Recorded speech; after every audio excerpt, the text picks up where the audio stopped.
when our group was discussing the steps, because all of us work in different contexts and settings, we looked at it as a general framework for local fundraising for any kind of issue, whether it is immediate landslides or whether it is education or any other issue. So first of all, I'm telling all the points and then discuss elaborately.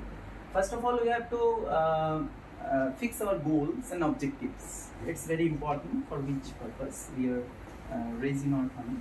Identify the audience to address. We have to select, and then developing the message contextual to audience and its impacts. Methods of engagement, developing fundraising strategies, timeline, processes, team preparation, etc. And then track donors, and then monitor and evaluation, and last of all, thanks and recognize donors. These are key features, and now she is explaining elaborately. So they're pretty self-explanatory, but basically you start with identifying what the objective of your reason to raise that fund is. When you have the objectives clear, just ma'am also said that once you have your mission and your understanding clear, then your processes get easier according to the team. Then you identify the audience that you wanted to address. So sir made some very interesting points in our discussion about how it is important to target people who may be emotionally, as you said, or financially invested in. So he gave the example of landslides. If landslides happen, the tourism business gets affected. So they want this to get fixed as soon as possible. So you target them. So you pitch it to them accordingly. So like that. Then you develop the message.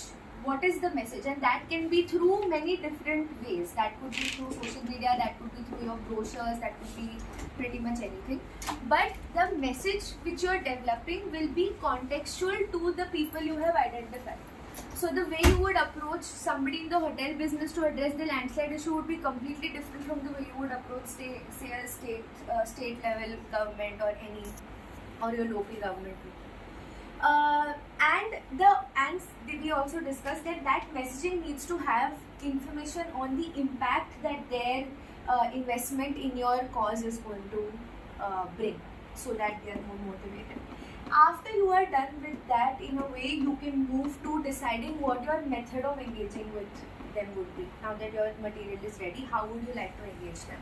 Would you like to hold a public event like a mela or any kind of awareness campaign, a conference, a workshop, and you can also simultaneously decide to approach people individually through proposals and things like that. Another thing that simultaneously, this is steps, but some of these things can happen simultaneously, which is developing fundraising strategy within your team. Many times organizations don't have their own fundraising team, right? We are only doing it. So how are you? What are your timelines? What are your processes? If you want to do all of these things, who will do what? How much money will be allocated to that? Do we need additional resources? Do we need volunteers? Things like that.